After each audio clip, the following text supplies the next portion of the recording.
Silence filled every corner of the observation station, broken only by the steady hum of failing life support systems and the occasional beep from monitoring equipment that nobody listened to anymore. Lyra moved through the cramped corridors with practiced efficiency, her blue-scaled hands checking instrument readings that told the same story they had told for over 2,000 days. Emptiness stretched in all directions as far as their sensors could reach.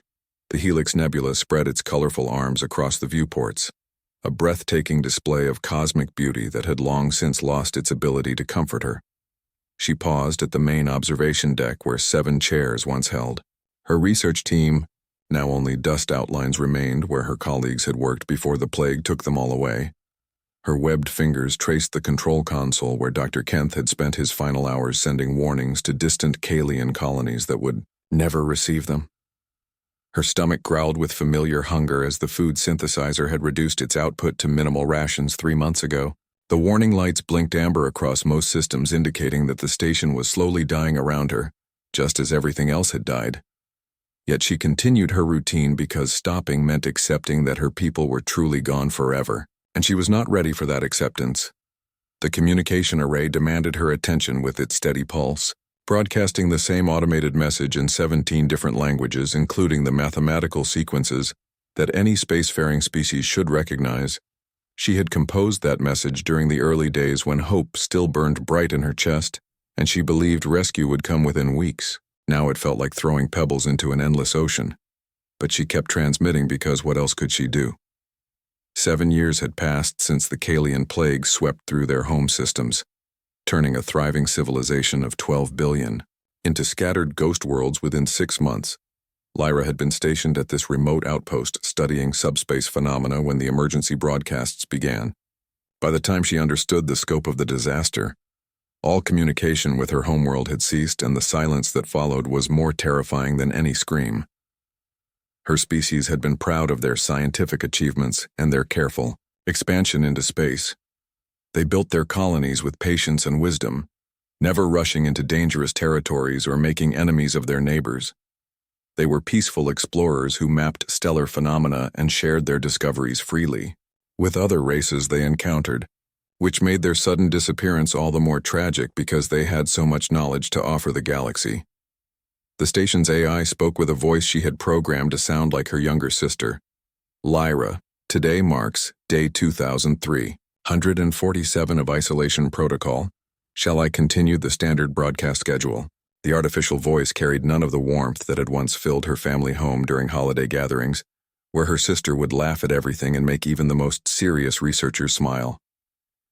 Continue the broadcast, Lyra replied, as she always did, though her voice had grown hoarse from disuse and she often went days without speaking aloud to anyone except the computer. Solitude had changed her in ways she was still discovering, making her more aware of small sounds and subtle changes in the station's rhythms, while simultaneously making her feel disconnected from her own thoughts. She settled into the main control chair and began her daily reports, documenting atmospheric readings from nearby gas giants and tracking the movement of stellar debris that might indicate ship traffic, though she had not detected artificial signals in over 4 years except for her own transmissions echoing back from distant objects. The galaxy felt empty of intelligent life, as if some cosmic plague had claimed not just her people, but everyone else as well. Food preparation took longer now that she had to manually override safety protocols on the synthesizer. The machine kept trying to shut down completely, which would mean starvation within weeks. She coaxed it through another meal cycle, producing a paste that barely qualified as nutritious, but would keep her alive for another day.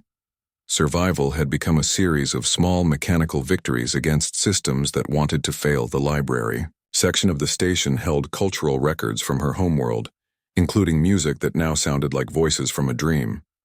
She played symphonies composed by masters who had died with their audiences, their beautiful harmonies filling the empty corridors with ghosts of a civilization that had once created art and literature and scientific marvels.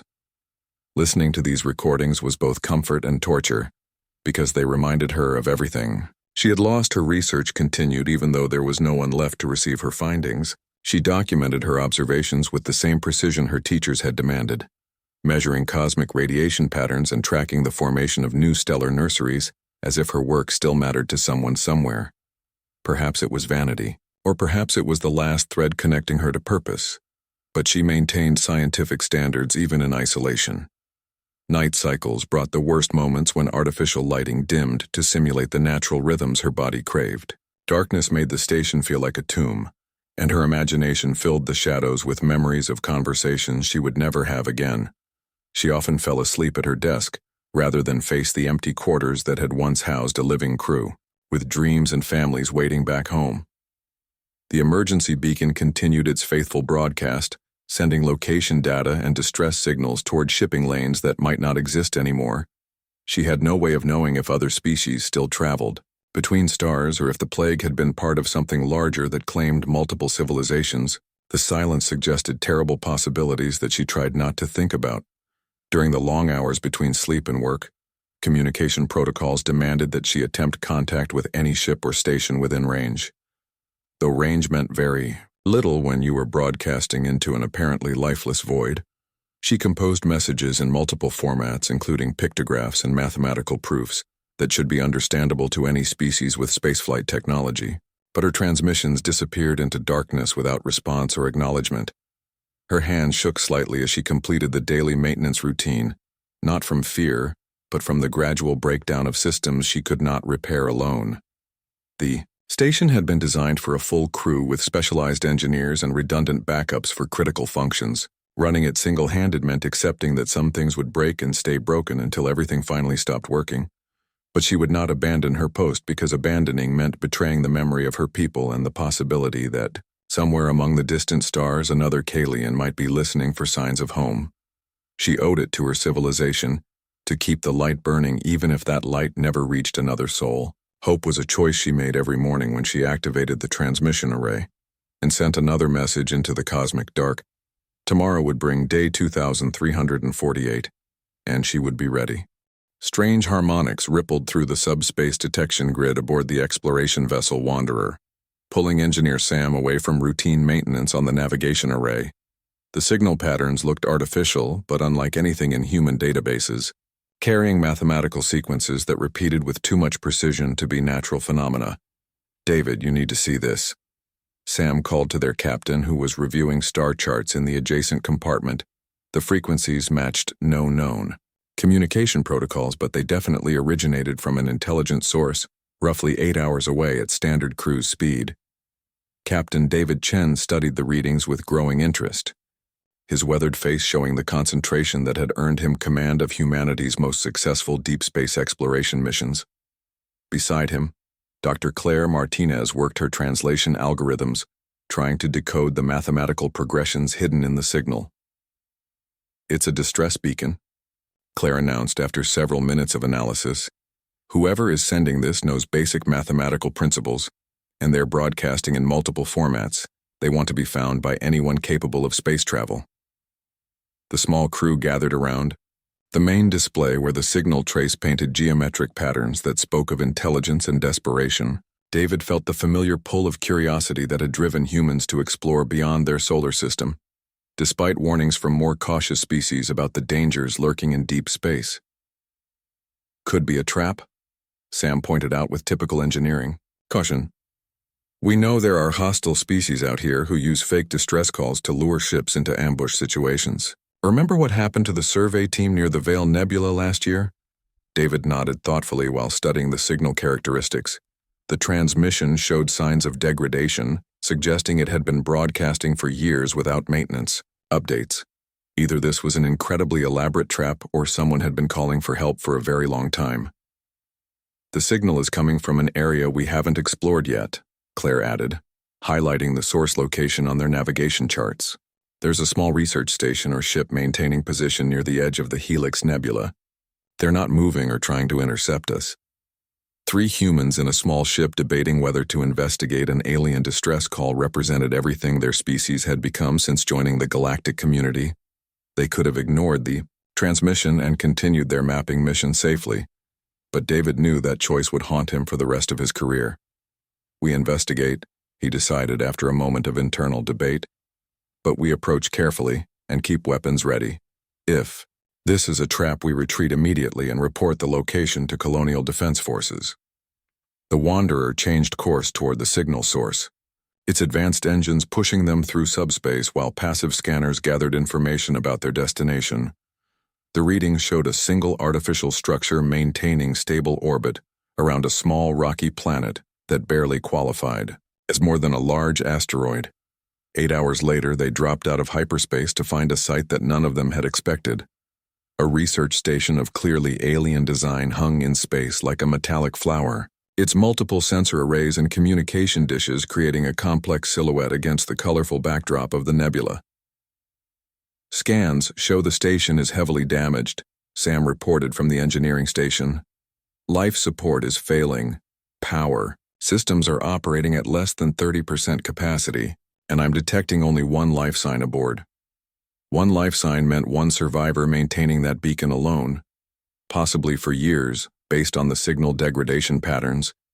David felt his chest tighten as he imagined the isolation and dedication required to keep broadcasting when hope of rescue had probably died long ago. Can we establish communication? He asked Claire, who was already working on translation protocols based on the mathematical sequences they had intercepted. I think so, she replied, while adjusting the communication array to match alien transmission frequencies. Their mathematics are sophisticated and they're using universal constants that any spacefaring species should recognize. Give me a few minutes to establish basic contact. The first exchange consisted of simple number sequences, counting patterns, and basic geometric relationships that proved intelligence on both sides. Gradually, Claire introduced more complex concepts, like physics constants and chemical element properties that would be universal, regardless of species origin. Hours passed as they built a primitive communication framework. The aliens seemed eager to establish contact and responded quickly to each new concept they introduced. Their mathematics showed elegance and sophistication that impressed even Claire, who had studied dozens of alien languages during her career. I think they understand that we're friendly, Claire announced after successfully exchanging information about stellar navigation and basic scientific principles. They're sending personal identification data now. I think their name translates roughly as Lyra. Through pictographs and mathematical relationships, they learned that Lyra belonged to a species called Kalians, who had suffered some kind of disaster. The details were unclear, but the emotional weight behind her transmission suggested massive loss and years of solitude. She's been alone up there for over 7 years, Claire said with obvious sympathy after decoding Lyra's basic timeline. Her people are gone and she's been maintaining that station by herself, broadcasting for help that she probably stopped expecting would ever come. David stared at the alien station with new understanding. One survivor keeping faith with duty and hope. Despite circumstances that would have broken most people, it represented everything humans admired about courage and determination in the face of impossible odds. Request permission to dock, he ordered Sam, who immediately began scanning the station's docking systems. We're going aboard to help, however. The docking process proved challenging since their ship's systems weren't designed to interface with Kalian technology. But Sam managed to create a workable connection using emergency protocols and magnetic clamps that would hold both vessels together safely. Suiting up in environmental gear took extra time as they prepared to enter an alien atmosphere with unknown biological hazards. But David insisted they take every precaution to avoid contaminating Lyra's environment or exposing themselves to potential dangers. The airlocks cycled with mechanical precision, despite the station's obvious age and damage, revealing corridors that showed signs of careful maintenance by someone working alone against gradually failing systems. Everything was clean and organized. Despite the clear strain of prolonged isolation, Lyra waited for them in what appeared to be the main control center, a tall blue-scaled being with large eyes that showed intelligence and caution in equal measure. She wore simple functional clothing and carried herself with dignity, despite obvious physical stress from years of inadequate nutrition. The first face-to-face meeting between human and Kalian happened in silence as both sides studied each other carefully. Lyra's webbed hands gestured toward the communication console where mathematical symbols glowed on alien displays, inviting them to continue their conversation through the medium they had established. Hello, Lyra, David said slowly while pointing to himself and speaking his name. I am David. These are Claire and Sam. We received your message and came to help. Understanding flickered in those large eyes as Lyra processed the connection between their radio communications and these physical beings who had actually answered her years-long call for assistance. Her response came through the translation system as a simple mathematical expression that Claire interpreted as gratitude mixed with disbelief. For the first time in over 7 years, Lyra was no longer alone in the universe, and 3 humans had chosen to risk their lives answering the desperate call of a stranger whose people they had never heard of. It was a moment that would change everything for all of them. 3 days of careful work had transformed the relationship between human and Kalian. From cautious contact to something approaching friendship, Claire spent hours each day expanding their translation matrix, while Sam systematically repaired critical systems that Lyra had been unable to maintain alone. The breakthrough came when Claire successfully interfaced their translation computers with Lyra's personal database.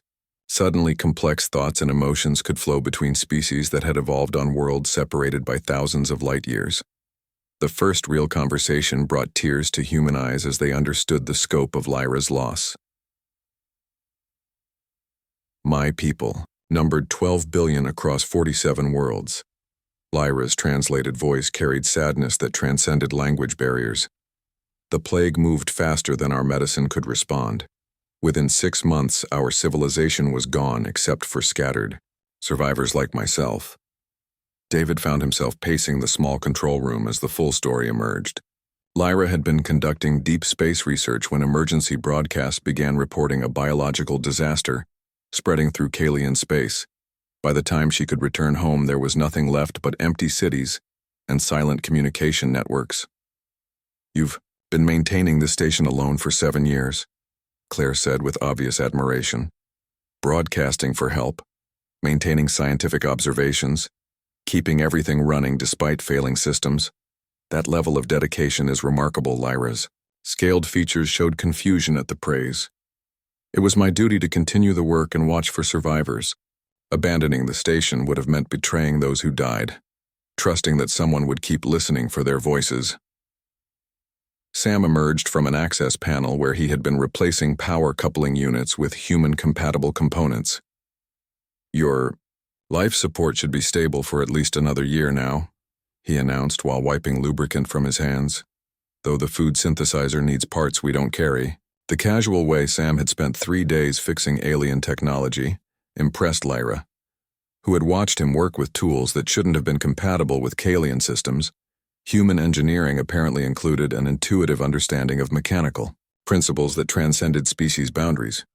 Why did you come here? Lyra asked during their evening meal of combined human and synthesized Kalian rations. Your species had no obligation to answer my distress call. You could have continued your mission without risking contact with an unknown alien. David considered the question while sipping coffee that had traveled across half the galaxy in their ship's stores. Helping others in distress is something humans do naturally, he said finally. We believe that intelligence and consciousness are rare gifts in the universe. Losing your people was a tragedy for everyone. Through their expanding communication ability, Lyra shared cultural records from her homeworld, showing the humans art and music and literature from a civilization that had valued knowledge and beauty above conquest or expansion.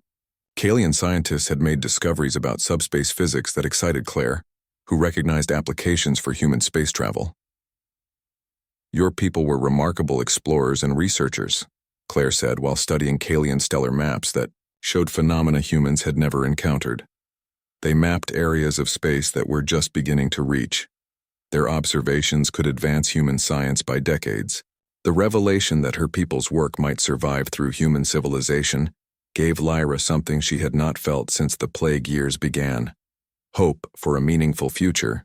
Perhaps the knowledge gathered by millions of Kalian researchers would not die with their empty worlds. I have complete scientific databases stored in the station's memory cores, Lyra explained while accessing files that contained the accumulated wisdom of her species, observations of stellar nurseries, subspace phenomenon, and gravitational anomalies that took generations to catalog. Sam looked up from his work on the environmental systems with obvious interest. With your permission, we could copy those files to our ship's computers, he suggested. Human scientists would be fascinated by research from a species with different sensory capabilities and mathematical approaches. The idea of sharing Kalian knowledge with another species felt like a betrayal to Lyra initially. Her people had been protective of their discoveries and careful about which civilizations they contacted during their explorations. But these humans had shown nothing but respect and genuine desire to help. "Your species seems different from others we encountered," Lyra observed during their 4th day together. "Most spacefaring races we met were interested primarily in trade opportunities or territorial agreements. They were polite but focused on immediate benefits." David smiled at the observation. "Humans are curious about everything and everyone we meet," he admitted. "We want to understand how other species think and live. We believe diversity makes everyone stronger and wiser." The conversation turned to human history and culture as Lyra asked questions about their homeworld and expansion into space. She was particularly interested in how humans had overcome their own conflicts and unified their species for exploration rather than conquest. "We made many mistakes before we reached space," David explained honestly. "Wars and environmental damage, and social conflicts that nearly destroyed our civilization. But we learned from those failures and decided that exploration was better than expansion." Claire added details about human philosophy and ethics that had evolved during their early space age. "We believe that intelligence creates responsibility to help others develop and survive," she said. "Finding new civilizations is exciting because we can learn from them while sharing what we've discovered." The concept of mutual benefit rather than exploitation resonated with Kalian values. Though Lyra remained cautious about trusting any species completely after witnessing how quickly her own civilization had disappeared, survival instincts warned her that these friendly humans might have hidden agendas. "What happens when you return to your people?" Lyra asked as the humans prepared to leave after completing their repairs and cultural exchange. "Will they send ships to claim this territory, or establish bases near my station?" David shook his head firmly. "Human space is enormous, and we're still exploring. We have no interest in claiming territory that belongs to survivors of another species," he assured her. "But we would like to invite you to visit our colonies if you're interested in learning more about humanity." The invitation represented a choice that Lyra had not expected to face. She could remain at her station maintaining her vigil for Kalian survivors who might never come, or she could accept the possibility of a new life among aliens who had shown remarkable kindness and respect. "I need time to consider your offer," Lyra said finally. "This station has been my duty and my home for 7 years. Leaving would feel like abandoning the last connection to my people." Claire reached across the small table where they had shared meals and conversation, her human hand gently touching Lyra's scaled fingers in a gesture of understanding.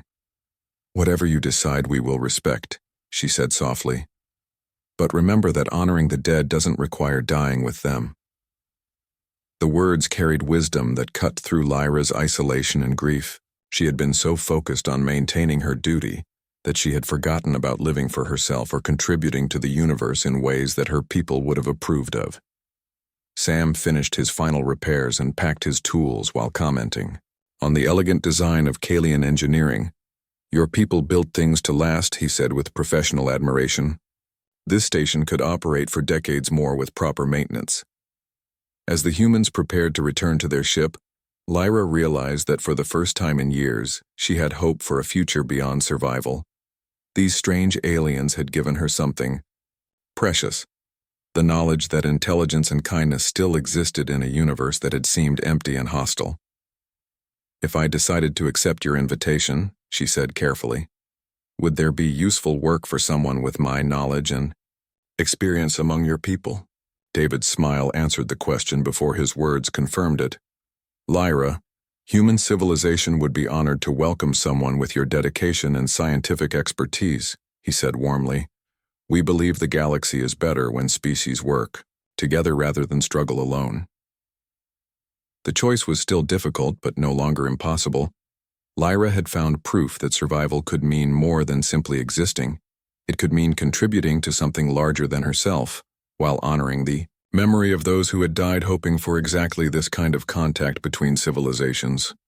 2 weeks had passed since the humans finished their repairs and prepared to continue their exploration mission. But their departure was delayed when long-range sensors detected multiple ships approaching the station at high speed. The signatures matched known raider vessels that preyed on isolated outposts throughout the Outer Rim territories. 5 ships coming in fast, Sam reported from the Wanderer's tactical station. They're running silent and moving in attack formation. Definitely hostile intent. Lyra felt her heart sink as she recognized the situation developing around her home. Raiders had avoided this area for years because the station appeared abandoned and worthless. But recent activity from the human ship had apparently attracted unwanted attention from scavengers looking for easy targets. You should leave immediately, Lyra told the humans through their communication link. These raiders are dangerous and your ship is not designed for combat. I can activate the station's emergency protocols and they will find nothing worth taking. David studied the approaching ships with the calm expression that had carried him through previous dangerous encounters. We're not abandoning you to raiders, he said firmly. The Wanderer has defensive capabilities and we've dealt with pirates before. The certainty in his voice surprised Lyra, who had expected the humans to prioritize their own safety over protecting a single alien they had known for less than a month. Most species would have calculated the odds and chosen retreat over confrontation with superior numbers. Your ship is small and outnumbered, Lyra pointed out, while watching the tactical display that showed the raiders closing distance rapidly. There is no logical reason for you to risk your lives defending someone you barely know. Claire looked up from her console where she was analyzing the approaching vessels. Logic isn't always the most important factor in human decision-making, she explained while preparing defensive systems. Protecting others who can't protect themselves is something we do because it's right, not because it's logical.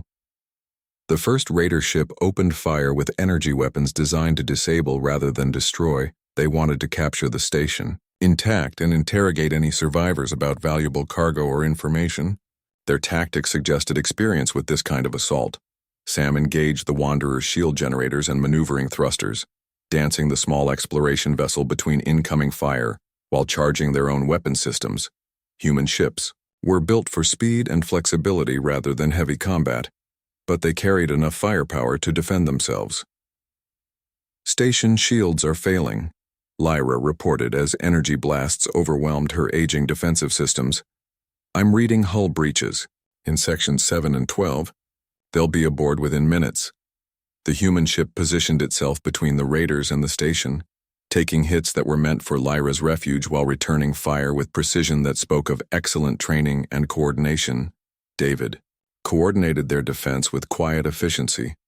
That impressed even Lyra, who had seen military operations during her species' conflicts, boarding parties launching from 2 of their ships.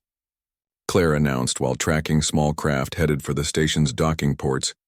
They're going to try taking the station while keeping us busy out here. Without hesitation, Sam maneuvered the Wanderer to intercept the boarding craft. Human weapons tore through the smaller vessels with devastating accuracy, while main ship combat continued around them. The raiders had not expected this level of resistance from what appeared to be a simple exploration mission. Why are you doing this? Lyra asked during a brief lull in the fighting. You could escape easily and report this location to your military. There is no need to risk your lives for my sake. David's response came between bursts of weapons fire as he helped Sam target enemy ships. Because leaving you here alone to face raiders would make us no better than the people attacking you, he said simply. Humans don't abandon friends in trouble.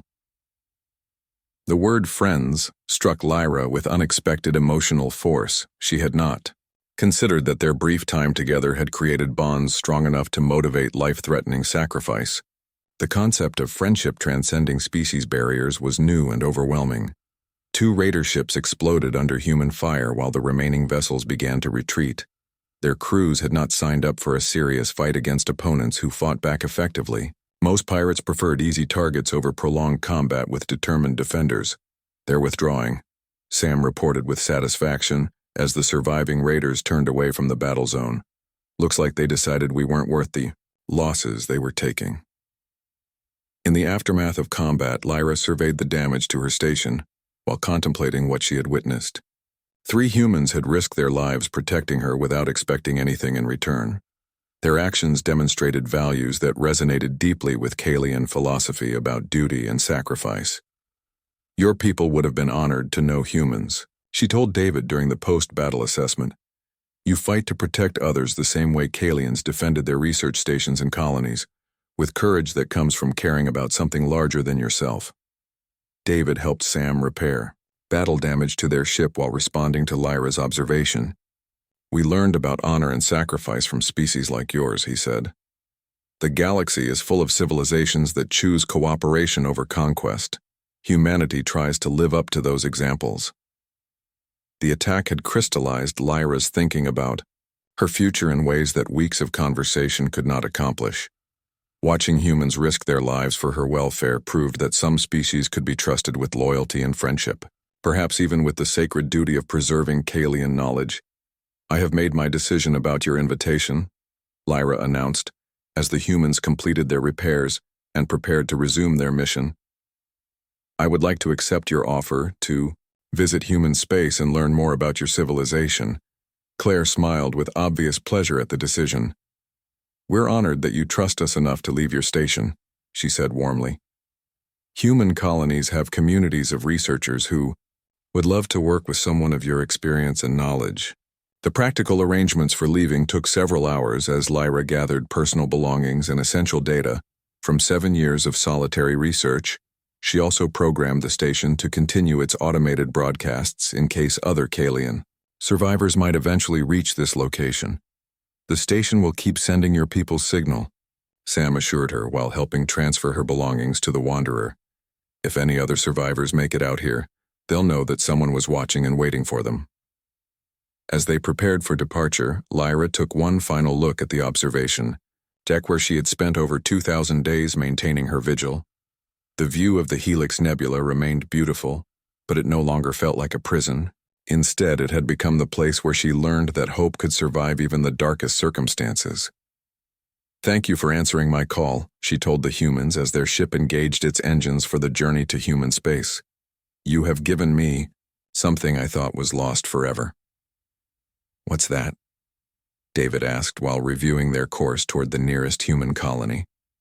A future, Lyra replied simply, watching the stars wheel past their viewport as they traveled toward unknown possibilities, among people who had proven that kindness could exist between strangers, separated by evolution and distance. New Geneva Station materialized around them like a living constellation of lights and movement. As the Wanderer approached the massive orbital facility that served as humanity's primary hub for frontier exploration, Lyra pressed her face to the viewport in amazement at the sheer scale of construction that housed over 2 million beings from dozens of different species. Welcome to organized chaos, Claire said with fond amusement as she watched Lyra's reaction. To the bustling station, New Geneva handles everything from deep space exploration to diplomatic meetings to trade negotiations. It never sleeps and it never slows down. The docking process took 20 minutes as traffic control guided them through shipping lanes filled with vessels of every conceivable design. Lyra identified human exploration ships alongside alien freighters and diplomatic craft from species she had never encountered during her people's more limited contact with Galactic Civilization Station. Life overwhelmed her senses immediately. As they disembarked into corridors that teemed with activity, children ran between market stalls while their parents negotiated for exotic goods. Engineers discussed technical problems in multiple languages, and researchers debated scientific theories with passionate enthusiasm that reminded her of Kalian academic gatherings.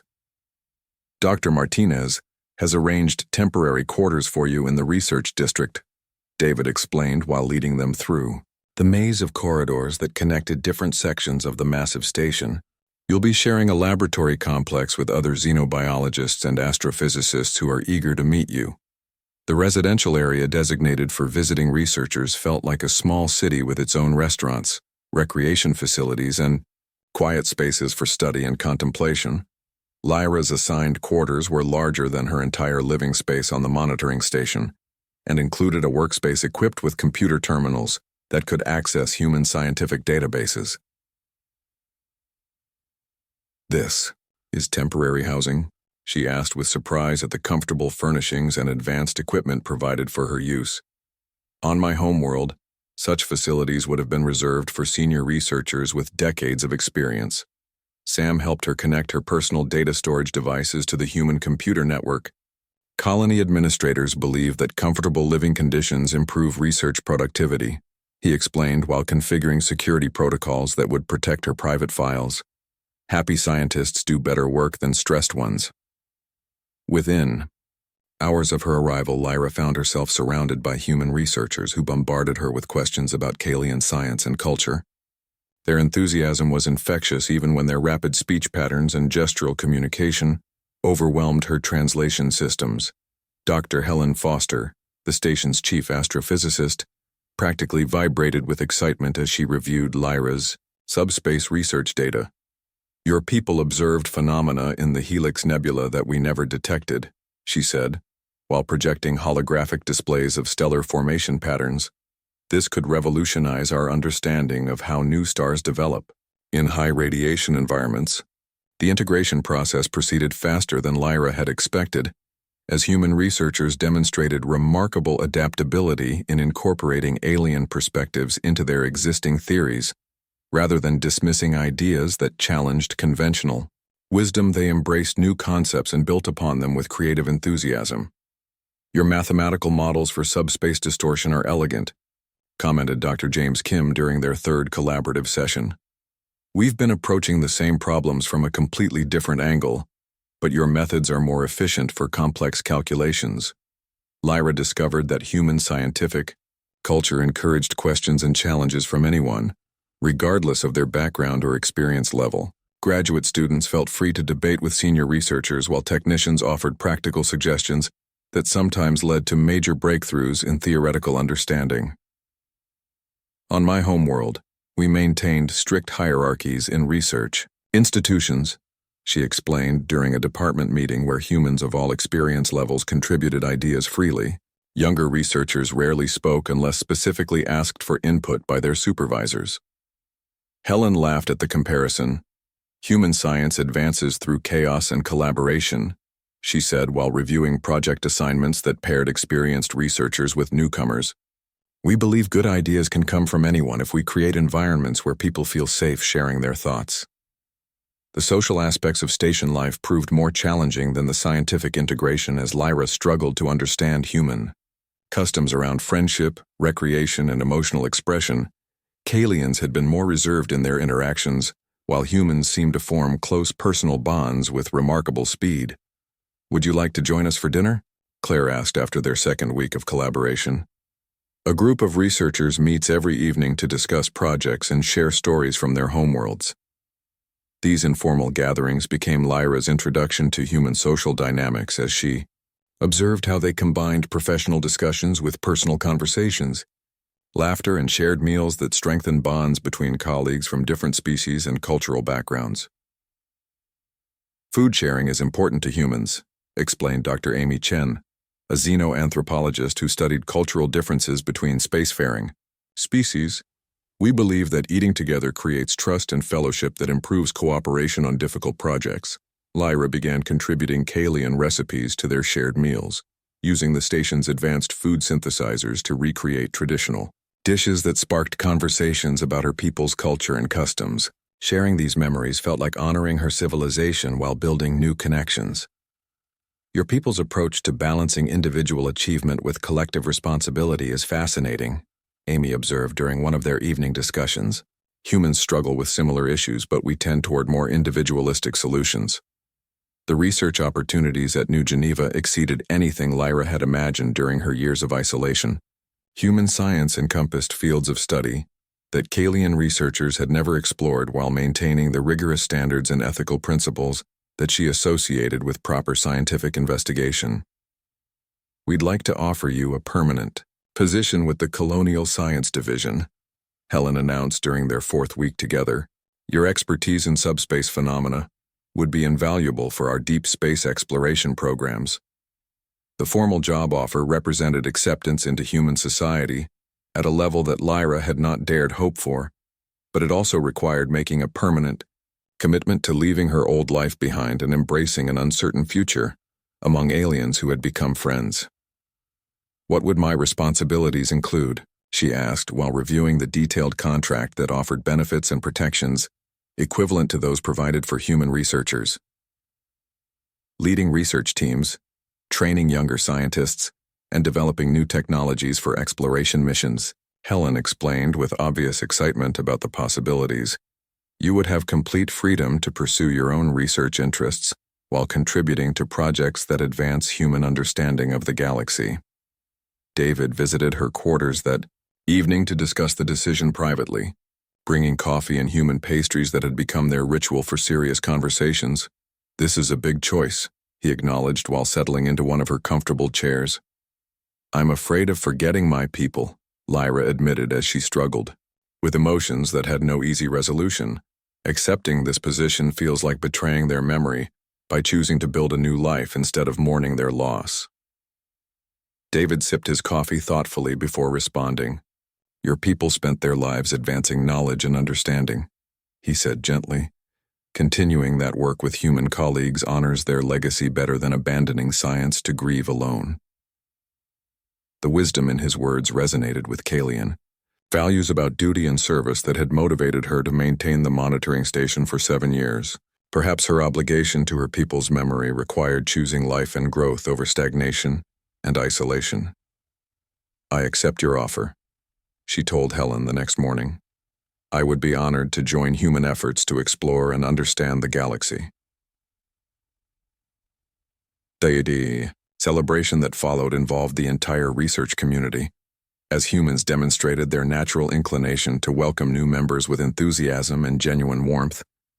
Lyra realized that she had found not just employment, but a new family among these remarkable beings. 2 years of collaborative research had transformed Lyra's understanding of what science could accomplish. When different species combined their unique perspectives and capabilities, her integration into human civilization had exceeded every expectation, as she found herself leading breakthrough projects that advanced both human and Kalian knowledge. The Subspace Communication Array represented the culmination of their joint efforts, combining Kalian mathematical models with human engineering, innovations to create detection capabilities that surpassed anything either species had achieved independently. Today marked the first full-scale test of their revolutionary system. Final systems check complete, announced Dr. Park from the primary control station. All sensors are operating within normal parameters, and we're ready to begin the deep space scan. Lyra monitored the Kalian-designed detection algorithms while Helen supervised the human-built hardware components. Their partnership had become so seamless that they anticipated each other's thoughts and actions during complex operations like this one. Beginning scan sequence, Lyra reported as exotic energy patterns flowed through crystalline matrices that could perceive signals across previously impossible distances. We should start detecting background radiation signatures within the first few minutes. The initial results matched their theoretical predictions as the array mapped cosmic phenomena throughout their local galactic region. But 18 minutes into the scan, something unexpected appeared on their displays that made Lyra's heart stop beating for several seconds. Are you seeing this? Helen asked while studying readouts that showed artificial signals originating from the far edge of explored space. Those frequencies match the mathematical progressions we use for interstellar communication. Lyra stared at the data patterns, with growing excitement and disbelief as she recognized transmission characteristics that could only come from one source. Those are Kalian signals, she whispered, while her hands trembled over the control interfaces. There are survivors. The signals were weak and distorted by distance but unmistakably artificial, carrying the mathematical signatures that her people had used for communication between their scattered colonies. Before the plague destroyed their civilization, someone had been broadcasting into space hoping for exactly this kind of contact. Can we establish two-way communication? David asked as word of the discovery spread through the research station, bringing scientists from every department to witness this historic moment. Helen worked frantically to boost their transmission power while Lyra composed messages in classical Kalian mathematical formats. We're at the extreme edge of our communication range, Helen reported. But if we focus all our power into a tight beam, we might be able to reach them. The first exchange took hours as signals traveled across thousands of light years between the human station and the distant Kalian survivors. But eventually responses began arriving that confirmed Lyra's most desperate hopes and dreams. 47 Kalians survived on the colony world sanctuary, Lyra translated, as the messages continued arriving. They were isolated when the plague struck the main systems and have been trying to contact other survivors for almost 9 years. The emotional impact of learning that her people lived and remembered their heritage brought tears to human eyes as they watched Lyra reconnect with the remnants of her civilization. But the practical implications excited them just as much as the personal reunion. "We can help them," David said immediately while reviewing stellar charts that showed the approximate location of the survivor colony. "Human ships can reach that region within 6 months using our newest hyperspace engines." The rescue mission required approval from colonial defense forces and diplomatic negotiations with several alien governments whose territory lay along the EU proposed route. But human enthusiasm for reuniting separated families transcended political complications. "Why would your people commit resources to help 47 aliens they've never met?" asked Ambassador Torres during one of the planning sessions. Her question reflected concerns from other species about human motivations for this expensive operation. Claire answered with the straightforward honesty that characterized human diplomacy. "Because helping survivors reconnect with their families is the right thing to do," she said simply. "We would want the same assistance if our situations were reversed." The rescue fleet departed 3 months later, carrying medical supplies, communication equipment, and habitat modules that could support Kalian physiology during the long journey back to human space. Lyra served as cultural liaison and primary communicator with the survivor colony. "Your people are coming home," she transmitted to Sanctuary during their final approach to the distant world. "They will never be alone again in the galaxy." The reunion between Lyra and her fellow survivors combined joy with profound sadness as they shared stories of loss and survival from their years of separation. But human presence assured them that their species would continue to exist and contribute to galactic civilization.